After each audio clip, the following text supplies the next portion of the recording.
Okay, so welcome to another interview for Millionairess magazine and the Millionairess movement. I'm Amanda Jane Clarkson, editor-in-chief, and today I am truly delighted to be joined by inspirational powerhouse, Dr. Gloria Mayfield Banks.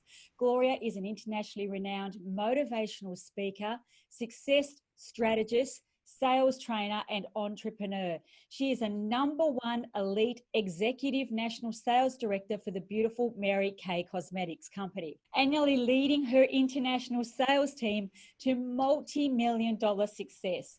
She is also the founding partner of Charisma Factor, a corporate event planning company, and author of Quantum Leaps, which details specific steps to breaking personal and team records over and over and causing winners to soar. Welcome, Gloria. We appreciate you being part of the magazine.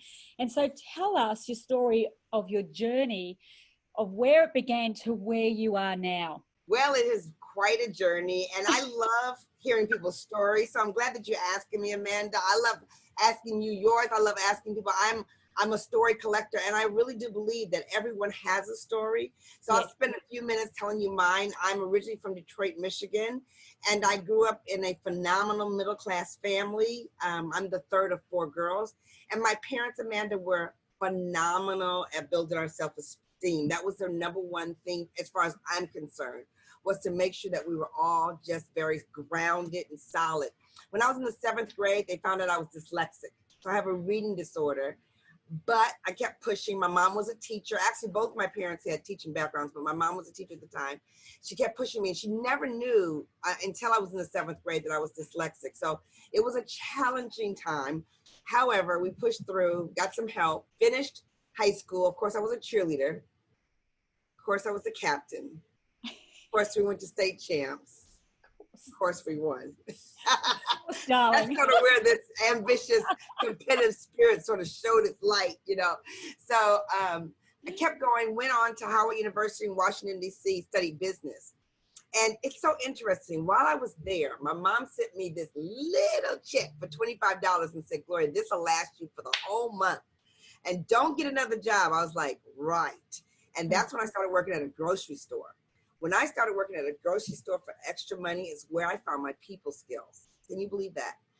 I could see how people reacted when you had great people skills. And I was in the express lane, and my express lane was so far. I mean, it was big, long, and people would put back items. So they would be under 12 items to be in my, that was crazy. So I was like, oh, there's a lot to be said when you say hello with a smile. So I got that, and then I left from there, and I started working for Polaroid Corporation. And I was a manufacturing supervisor from 3 o'clock in the evening to 11 o'clock at night. And you go fast forward, I decided I wanted to go to school again because I wanted to make a career change. And so pivoting is a big part of what we're talking about right now, pivoting in the pandemic. So I went to Harvard Business School, and I got my MBA. And it was a challenging time because I did not tell them I was dyslexic. I did not tell them of any of my disadvantages, what I consider to be a disadvantage, which I now have found out that once you have a disadvantage, you are compensated in other ways. You just don't see it unless you're looking for it. You spend so much time looking at what you don't do well that you forget about what you do well. So I got dig, I got grit. You know, a lot of things happened for me while I was at Harvard. Mostly, you know how when you go into a space where you're with nothing but phenomenal people, at first you say to yourself, ooh, I must have been the unique person that slipped through the hole. Then you realize, woo, I must be smart too. I belong here. So I left from there, took a job with IBM, became a top salesperson and #1 in my branch there.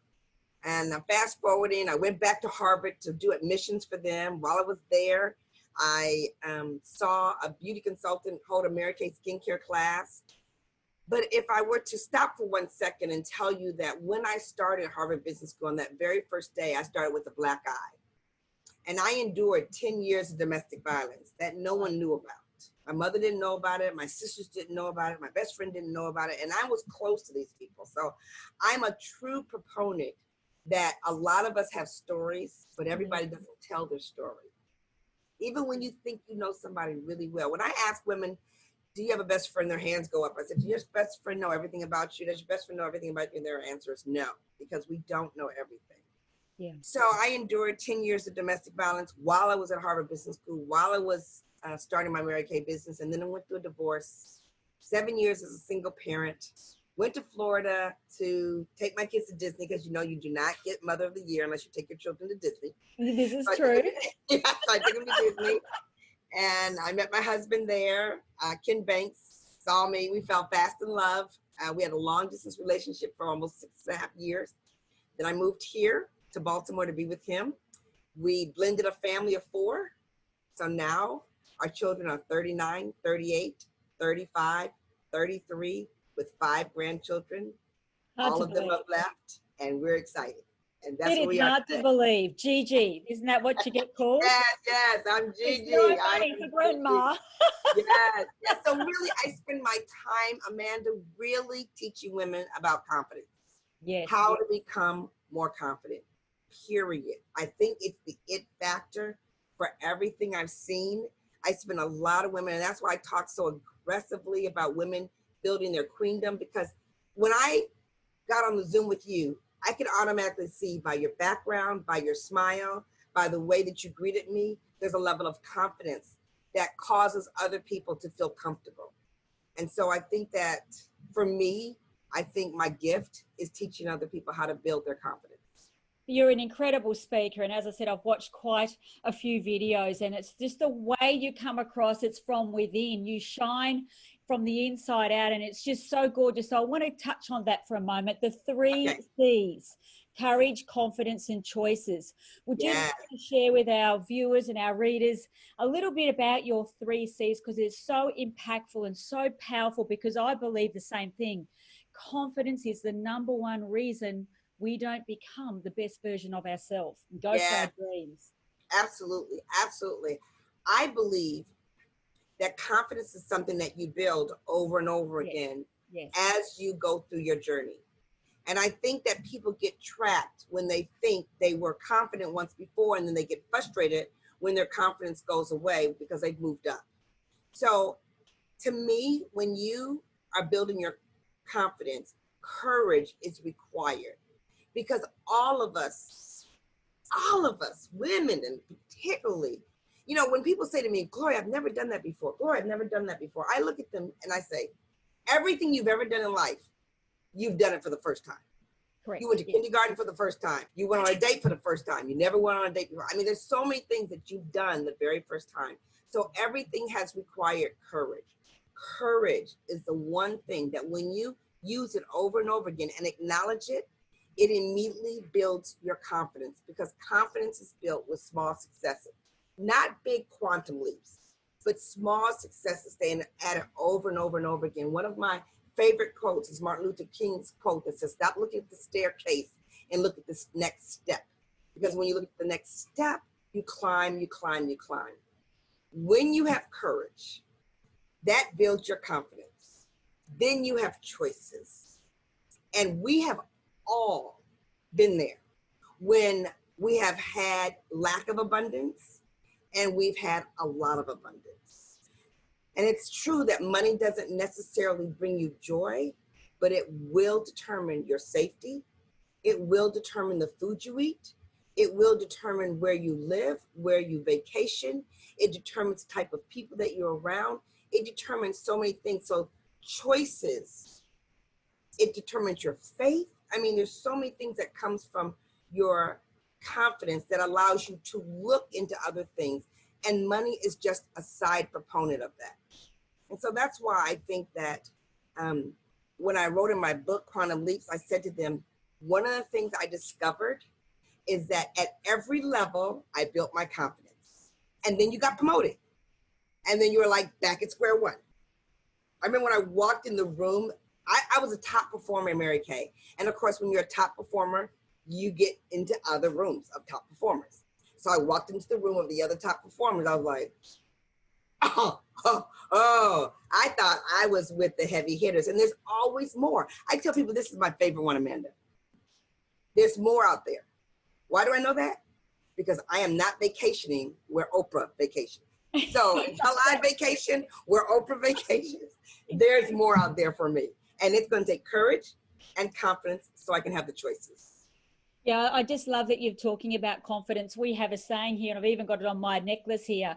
You know, our self-worth equals our net worth equals our life worth. And Wow. from my journey and experience, so many women are more concerned about what other people think and say about them, conformity. And I know that when you started in Mary Kay, your mum, you didn't want to tell your mum for the first Right. time because you had That's right. dreams of becoming bigger, you know, something to Right. that you wanted to become.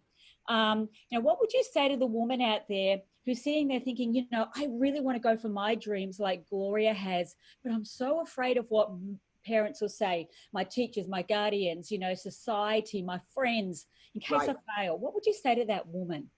That's such a fabulous question, because absolutely every woman who has nailed her dream has had to walk away from people's thoughts and conversation about what they should do with their life. Yep.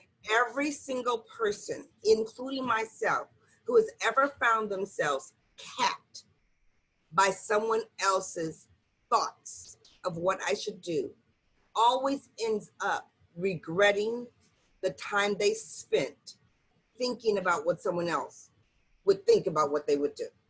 Yeah. So when I'm in front of other people and they want to know how to drive their dream, there's a couple of things that are important. Number one, you have one life to live. It's your life, and no one else will understand your dream until you're successful at it.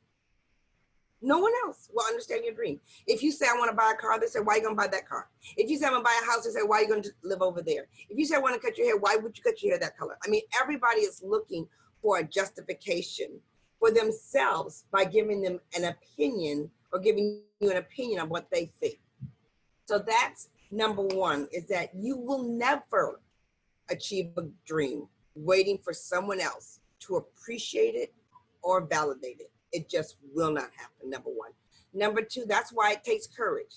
It takes courage to go for it, but it also takes courage to fall down. There's no way for you to climb if you're not going to be willing to fall. So it's those who fall down that become stronger at the journey and get back up. So you have to try it. And the third thing I tell people, Amanda, is if you fail, you can always go back and do what you've been doing.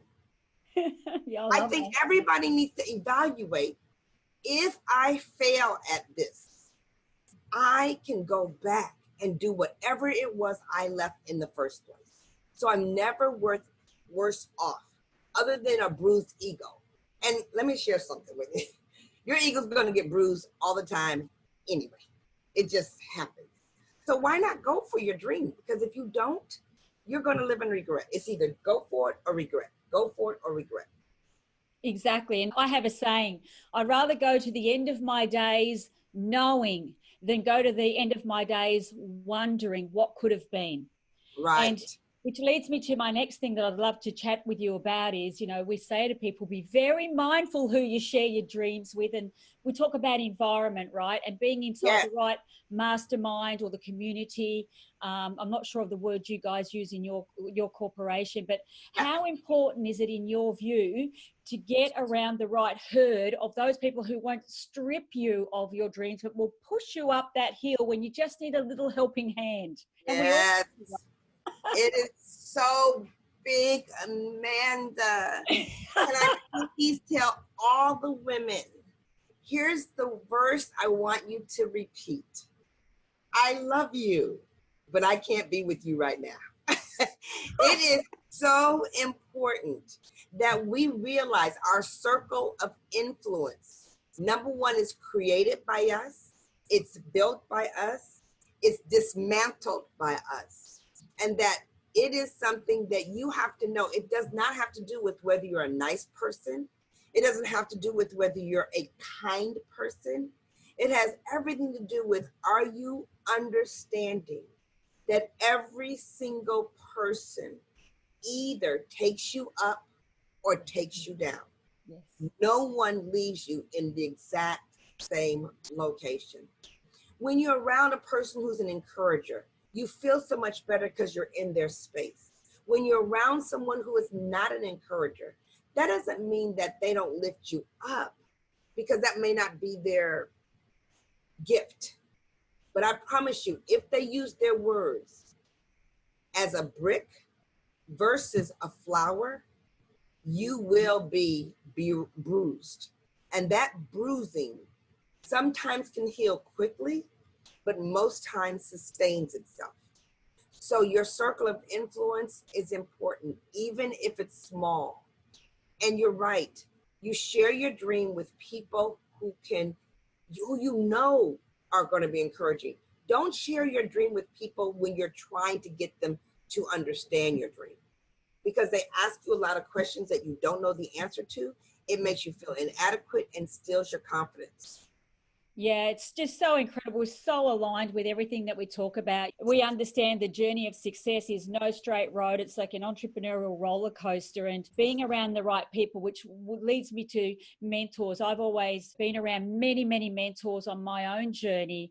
And, sometimes when we don't believe in ourselves, we don't have the answers. What do you feel is the benefit or the value of having mentors who have actually done what you want to achieve or been to where you want to get to?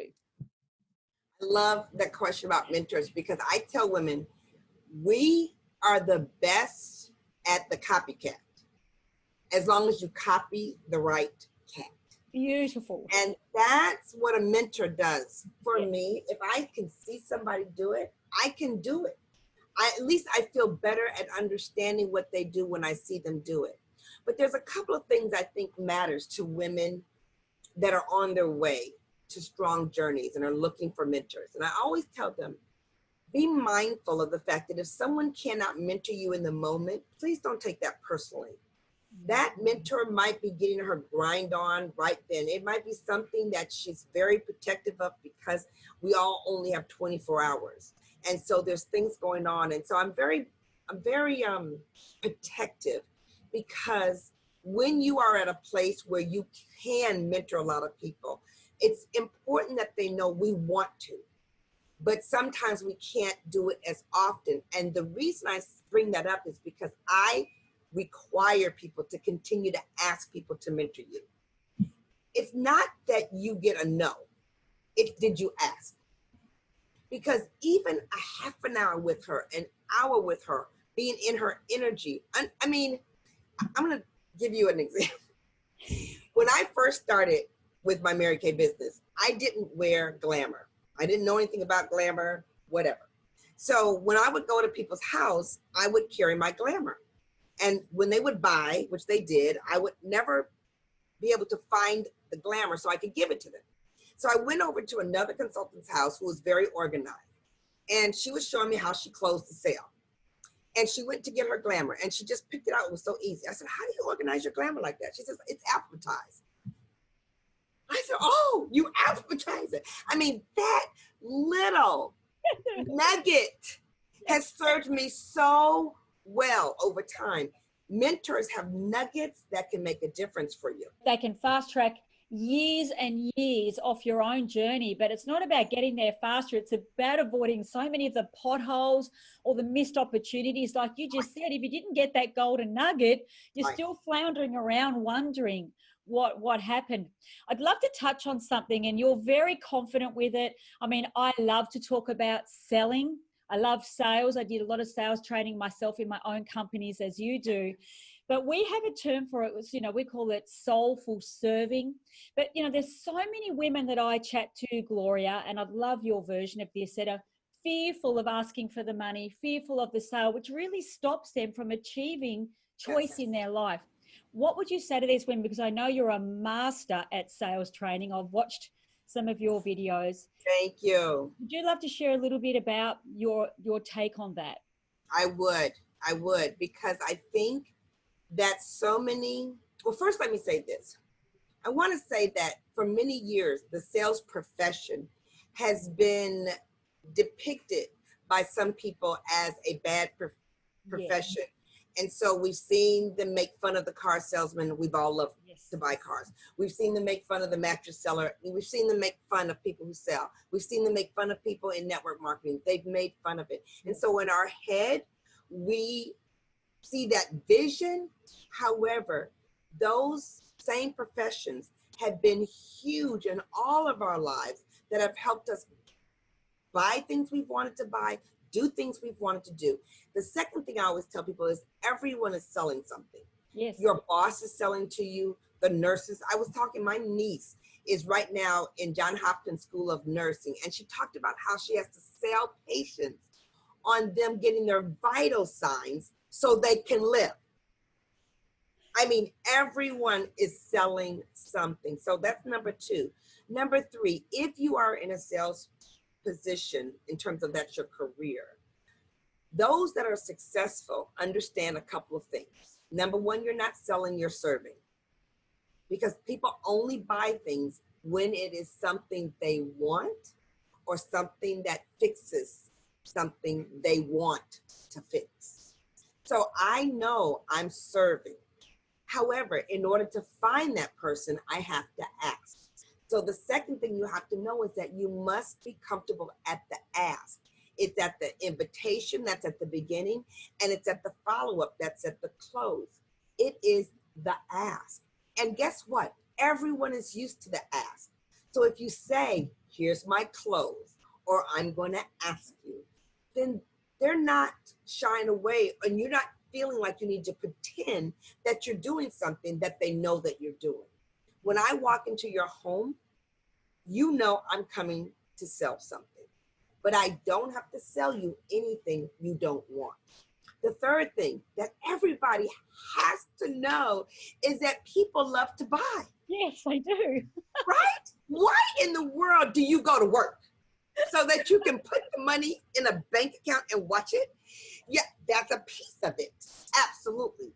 But people love, remember, there's joy in purchasing. And not purchasing the wrong thing. It's joy in purchasing the right thing. The shoes for your children, the makeup that makes you feel better on the outside, getting your hair done, getting your nails done if it ever happens again. It's so many things that if we have the opportunity to do it, that people love to purchase. So I tell everyone that listens to me is I get paid a lot of money to find the needle in the haystack. If you think about a haystack, there's a lot of stuff going on there. But my job is to find the needle in the haystack. So I will ask a lot of people. Therefore, I will get a lot of no's. No's, here's my subject on that. Ladies, listen to me. Your no will not dictate my destiny. What will dictate my destiny is whether I ask you or not. Does it feel good to get a no? No. Why pretend like, oh, this is not going to hurt? It's going to hurt. People who say no to you, it doesn't feel good. It just doesn't. But you know what? Every profession has something that doesn't feel good. Every profession, even Amanda, even the ones of us that work for ourselves, we have to get up sometime when we don't want to. We have to get on an airplane sometimes when we don't want to. We have to make one phone call when we don't, one more phone call when we don't want to. So everybody does things and I tell people this, I can do anything for a short period of time as long as I don't have to do it for the rest of my life. And so I can do things like ask, sell, learn the art of selling. You guys, I don't care what your profession is. There's no one at the top of their game that has not learned the art of selling. So learn it so you can get to the top of your game. So when you're in that moment, Gloria, and somebody has said no to you, and we all go through it, whether we like to admit it or not, you know, it feels, ugh. What is it in that moment that you say to yourself to move you past feeling sorry for yourself and down to going, girl, nothing's going to stop me? What is it that goes through your mind? Okay. There's a couple of things. I'm glad you asked that question. Number one, I become very good at overcoming objections. That's a part of the selling piece that you need to know. You need to be prepared for it, because when I ask for the close, in my whole body, I'm like, okay, come on with it. I'm ready. I'm ready to show you my real stuff. Asking was not my real stuff. Overcoming your objection is my real stuff. And I don't always win the yes. That's number one. Number two, when I don't get with the yes, I say to myself, I don't know why she said no. I don't know why he said no. You don't really know. They might say it to you, but because I've been in domestic violence, I know that everyone does not tell their true story. They might have told your true story, but you're not absolutely sure they told your true story. So number three is I cannot evaluate my performance on their decision, because we quickly start evaluating your performance. That doesn't mean that with every time I ask and every answer I get, I don't evaluate what I could do better, but I don't decide that I'm good or bad based on their particular life situation. But the number one thing, Amanda, the number one thing that gets me going is my passion. The number one thing you have to develop is your passion to complete. I think most people don't understand how critical passion is and how important it is for them to learn how to develop their own passion. Because when you are passionate, nothing stops you. And since there's a lot of women that we're talking to, it's almost like the same kind of passion you have for your children or your parents or a home. Like when you're having guests over to your house for dinner at 7 o'clock. At noon, you are exhausted. You're cooking, you're cleaning, you're vacuuming, you're checking this, you're getting the picture, you're putting that in the frame. At 6:45, you are running around with so much energy. You're yelling at the kids, get that garbage, I made it. And at 7 o'clock, you're like, hello. The whole passion and desire to win at completion causes the creativity to happen, the decisions to happen, and the fortitude to come. So instead of, if I said I'm going to talk to 5 people, instead of me saying I'm going to get 5 yeses, I'm going to talk to 5 people. And when I win at 5 people, I've won. What they've said is not my control. Yeah, I love that response, and it's just so impactful. Anyone out there listening to this, I hope they're taking copious amounts of notes, because it's pure gold. And, you know, we talk about quitting on our goals and dreams. And, you know, yes. I know you've probably hit the dirt more times than you want to talk about. We all have as entrepreneurs. What would you say to the woman out there who quits on herself often? It becomes a pattern or a habit, because I have a saying, you know, we've got to work harder on ourselves than anything else, because it's not what you get, it's who you become. That's your greatest reward. What would you say to the woman who has a habit of quitting? Yes. Okay, so. You've seen a few of them, haven't you? Yeah, I'm loving this. Oh my gosh, I'm loving this. Okay, so first I want to tell you, if you are a woman who has a habit of quitting, number one, you need to invest in yourself. Yes. Because it's up here that you quit. It has nothing to do with your skill. It has to do with the way that you think. And you hear this term right now more than ever, mastermind. Mastermind, to me, it means mastering your mind. Yes. It means your emotional management. One of the things I am an expert at is my emotional management. Yes. And it is because, number one, I decided to become strong at emotional management. And I know that a person's ability to implement, a person's ability to keep going when it is uncomfortable, a person's ability to do things against the grain is in here. So number one, invest in yourself. Number two, monitor your thoughts. Yes. When you monitor your thoughts, you monitor your words. When you monitor your words, you monitor your results. And so when people quit, it's because they're so focused on the big deal, or they're so focused on where they fell down, or they're so focused on what they cannot do. They find it impossible to understand what they do well. So number three, you take a list and you literally take a piece of paper, not your computer, not your phone, a piece of paper, and you write down your 10 characteristics that are special to you. Because if you are a quitter, you have mastered the skill of comparison, and you have not mastered the skill of what you bring to the table. God gave you your skills.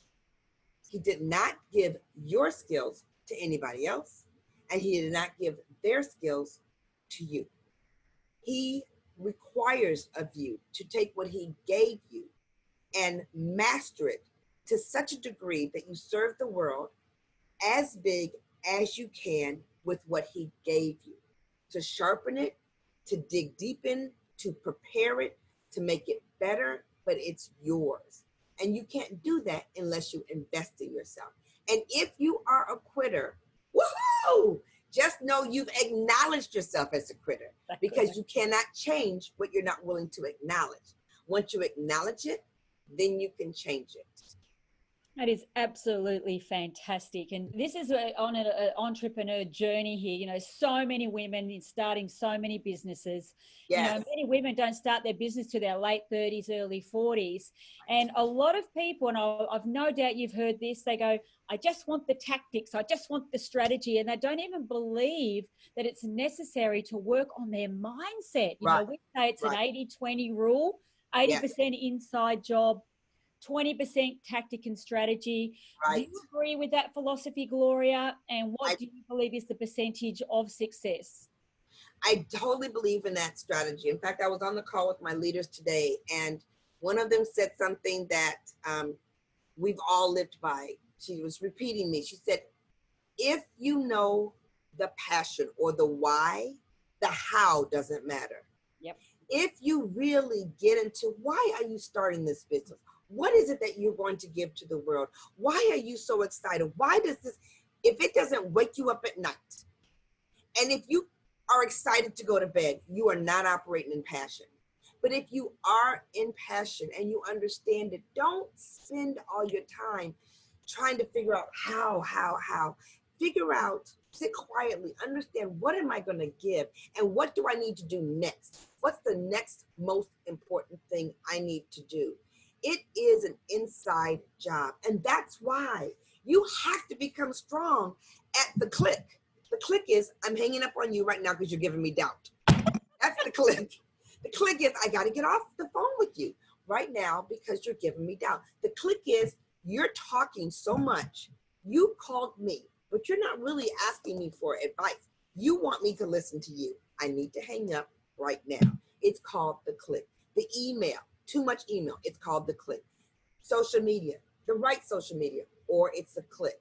Because if you don't understand how to pivot away from what is stealing your time, stealing your joy, stealing your energy, and stealing your passion, you will get caught up in the strategy, because the strategy makes you feel like you have or have not gotten what it takes to be successful. And it's not that, it's this. Ladies, I hope you're watching and listening to this. This powerhouse of a woman is giving you the best of the best, which leads me to this one. I know you've heard this. People love to get caught up in their freaking story. You are incredible at leaving your story behind and creating a brand new story for what you want your future to look like. What would be one or two little hot tips coming from Gloria, who has mastered this, to the women who just love to hold on to their story and use that as a reason why they can't move towards the light? Yes, that's a great question. I will tell you, Amanda, that everyone needs to know that their story was created to give other people hope. Yes. Your story, whatever it is, was created for you to serve the world. And it took me a long time to get that. But the very first time I told my story of domestic violence, everyone was looking at me. They didn't look to the left, they didn't look to the right, but I could see their eyes fill up with water. Meant they were touched by it, or they dealt with it, or they knew someone that had. And that's when I knew I have to tell this story. I went to my children. I said, I have to tell the story. You okay with it? They said, yes. I said, the blessing. So I want people to know their story is a blessing, but no one wants to hear your story until you're through your story. Oh, that's what I was hoping you'd get to. Yes. You have to tell the story after you're finished with the story. Yes. No one wants to hear your story when you're in the midst of the story, unless they can do something to help you with the story. If you tell people about your story in the midst of your story and they cannot do anything about your story, you're whining. And even your best friend doesn't want to hear you whine.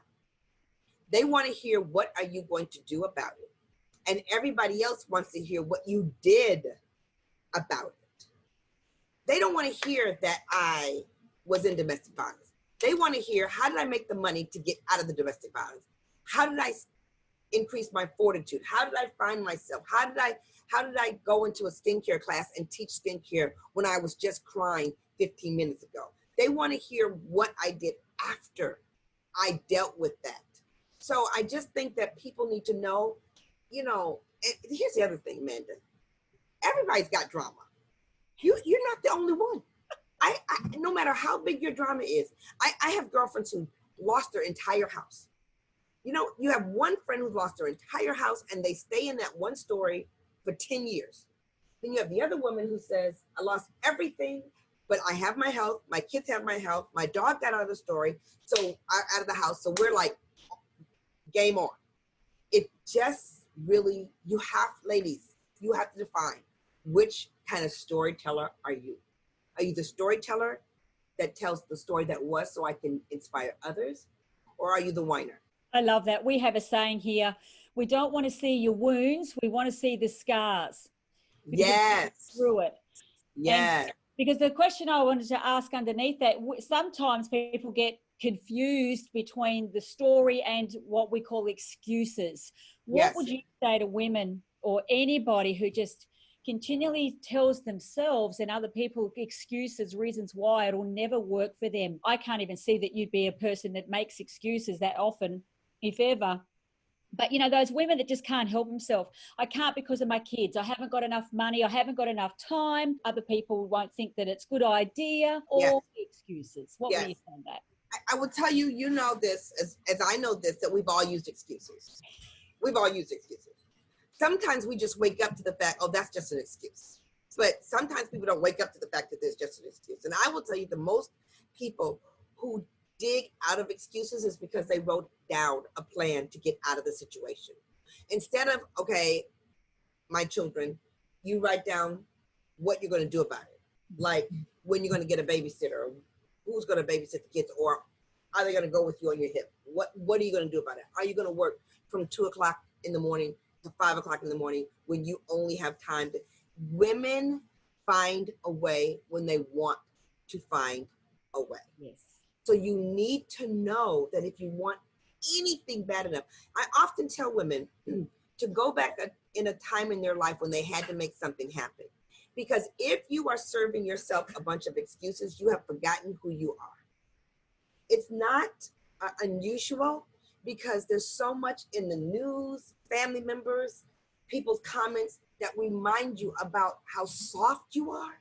But there's not enough reminders that remind you about how strong you are. And sometimes how hard you are. We are a very hard human being that can be bent and pushed and wavered, and we still come standing back up to deal with it. And when we've ever been pushed against something that was really hard, we've made it through. So you have to ask yourself, how can I remind myself who I am instead of being on that excuse elevator? I will tell you this too, Amanda. Most women, if they find that there's something they want to do and they haven't been able to nail it, they can invite people that they trust to tell them when they are off course. Yeah. You know, you need a girlfriend that says, really, that's just so lame. That's just crap. You know, you talked about him last week. You talked about him last month. You know, you talked about that teacher 3 weeks ago. You know, it's just like, you didn't have money 2 years ago. When are we going to go? Like, they have to call you on the carpet. And if you are not willing to surround yourself with people who will call you on the carpet, you're not giving them an opportunity to do what they do best for you, which is cause you to be your best self. Yeah, there's nothing more beautiful than a great friend who just says it as it is. We call it, oh, well, I actually say, the horse has been dead for a while. It stinks. It's time to bury it. Darling, you've been dragging it around. Must be heavy now, you know. Right, right. And I want to say this because you reminded me of this. The heaviest thing for a woman to carry is a secret. Yes. When you talk about a story, we all have stories. Some we say, some we don't. But the heaviest thing that you can carry is a secret. So whatever secret you have that you can let go of it because it's so freeing. It stops you from using it as an excuse. Like my son, when he was 15 years old, I think he won the award for the worst teenager in life. I really think he won the award. I was like, what is wrong with you? Like, what is wrong with you? I had to send him away to an all-boys Christian military academy where they pray every day at 4:30, right? I was going nuts. And now he is a partner in his law firm, beautiful family, little boys. I mean, he is just the peach. But I tell that story. Do you know how many women said, Gloria, thank you for telling me that my teenager is not the only teenager that's nuts. I said, all teenagers are nuts. They might be nuts at 13, they might be nuts at 19 and a half, but there's a period when they all go nuts, but not enough of us are talking about it. So it really does matter when you tell your truth. Yeah, it's really great to have such a raw and real conversation. We all have both sides. You know, people might pretend there's that one side, but there is always two sides. I say that to ladies all the time. Don't let the lipstick and the glamour fool you. We all have moments, don't we? Right. Absolutely. Talking about that, I've heard you speak about the difference between a goal and a dream. I think you call it SMART. Would you love to share that with our ladies? Because I think that is really beautifully articulated the way you share. I think dreams are critical. Yeah. Dreams are what keep us thinking about the possibilities and the hopes. But a goal has to match a very certain criteria to be considered something that's useful as a goal. I call it the SMART test, and it's S-M-A-R-T. SMART means it's specific. M means it's measurable. A means it is attainable. R means it's realistic or has a reward attached with it. And T means it has a time frame. If it does not have all of those things, it means that it's a nice dream and you're, on a cloud going through life thinking about it, but it's not going to take you anywhere. It's not going to get you anywhere until you learn how to break it down. And that's, I don't think enough women require themselves to have a goal. And what happens, Amanda, is they work, and they're this little hamster in the wheel. Yep. And I mean, they're working. Yeah, they're working hard, though. They're working hard. Yep. And they don't really know what to do next because there's not a deadline. It doesn't say this must get done by this time. And they just work. And working doesn't cause the win. There's something very powerful about a deadline because a deadline will cause you to create and will cause you to go over, go under, go through, go around in order to make something happen. And until you can make something happen, you can't complete. So that's the difference between a dream and a goal. And a goal is very powerful when it's in front of your face. I tell women all the time to take a picture, take a sheet of paper, put it on the wall. If you're looking at it, the chances of it coming true are magnified by 100% if you're looking at it. And let me tell you something. I mean, talk about transparency. I don't know about the rest of you people, but I put on the Corona pounds. So because I put on Corona pounds, I put signs in my house that have said, these are going away. You are not living at this level long.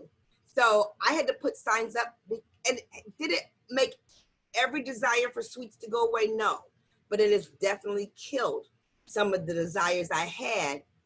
You know what I mean? It changes things. Goals change things. I love what you just said. We get our ladies to print out on a piece of paper that says, is what I am doing and being right now taking me closer or further away from my goal and therefore my dream? Because Right. we fill our day with so much stuff, which leads Right. me to this question. You know, I'm really big on journaling, you know, vision boards, writing down specific. I use a SMART goal thing as well. What do you say about vision boards? Do you ladies use vision boards in your teamwork so that people can visualize where they are going? Yes, we do a lot of vision boards. It's Yeah. really critical. I know for me, it was so very powerful, even for me to cut out pictures of the women that I wanted to be on my team. The reason I have broken so many records, Amanda, so many records, and I teach this all the time, the way that you build a top team, and not just a top sales team, a top office, a top team that works for you, the way that you create a top team, there's a method to it. And one of those methods is to visualize where you're going and who you're going there with. Because if you don't do that, everybody that's kind and wonderful will offer their services, but they may not be the services you need or want at this time. So I believe in vision boards. I believe that you see it before you create it. And I tell women all the time, you are where you are in your life right now because that's how you see yourself. If you want to be in a different place, you need to create the picture first, and then you will get there. That is just spectacular.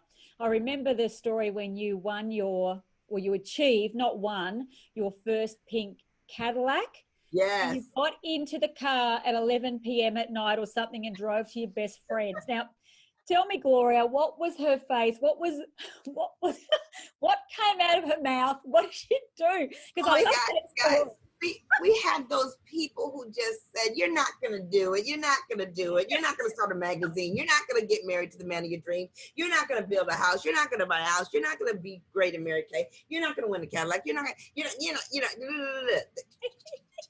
I call it the blah, blah, blah, blah, blah, blah, blah, blah, blah. Because when you become very successful and you create a momentum, that is exactly what it sounds like. It sounds like it pings off of you. It just pings off of you. So that night, it was so exciting, so rewarding. I got up, I went out, got in my car. The car started itself up and drove over to my girlfriend's house, who told me that I was going to be a flop. And it drove on her grass just a little bit. So when it backed up, she knew I was there. You guys, it is important that you learn to delight in your success. Yes. You don't wait for everyone else to lift you up if you don't know how to lift up yourself. My kids used to walk in the house and say, I remember this one time my daughter came home with one of her girlfriends, and they walked in the front door, and her girlfriend said, "What is your mom doing?" And my daughter said, "Oh, she's probably watching herself on a video." I was laughing so hard. I was like, were you? And I was. I know how to delight in myself. I can sit in the kitchen. My husband was walking and says, "What are you laughing at?" I said, "I can make myself laugh." But it's something I learned that I cannot wait for everyone else to give me my joy. My gift that God gave to me to give to others is energy. That's the major thing I give to others is my energy. And so because I know that, I acknowledge it, and I stopped apologizing for it. I learned how to teach others how to become unapologetically powerful. And when you become unapologetically powerful, that's when you become super bad all day long. And when you become super bad all day long, it's when you know that your gift is so powerful at giving away that other people love to receive it. You're an absolute magnet, no doubt about it. People would flock to you. I can see why you're a #1 executive in America. Hey, it would just be incredible. So for the woman sitting at home listening to this or reading this in the magazine, she's sitting there going, oh, I would so love to be that confident, that courageous, that Yeah. powerful, like Gloria, really going for it. And I don't care what anyone thinks. Do you have any final messages that you would love to share with our viewers just to help them, I don't know, just believe in themselves a little bit more? Yeah, I do. I think right now, Amanda, we are at a very unique place Yeah. in our, what can I say, in our world journey as a people. Before, we were important in our city, and then we were important in our country. But now we are important to the world. We are our brother's keeper. And this pandemic has made it very obvious. But what I also want to say is, to be honest with everybody, it is the woman that is going to carry the burden for turning this around, because small women businesses are the biggest advantage to anybody's economy.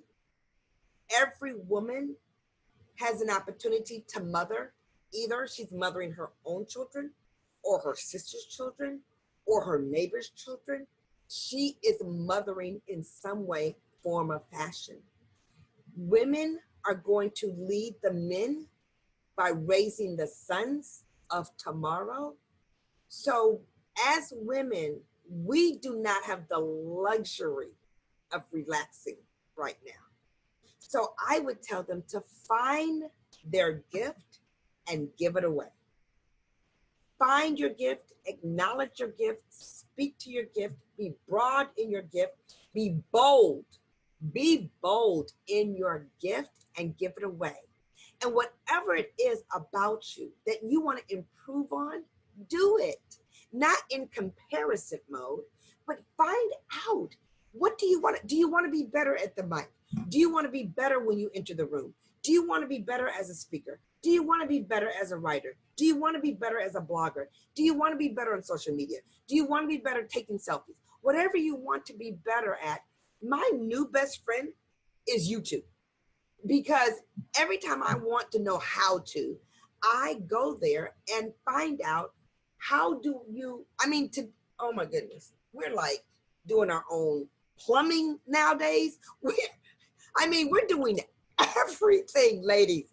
Everything. We're doing everything. We do not have the luxury any longer of waiting for anyone else to do anything for us. So let's go, you guys.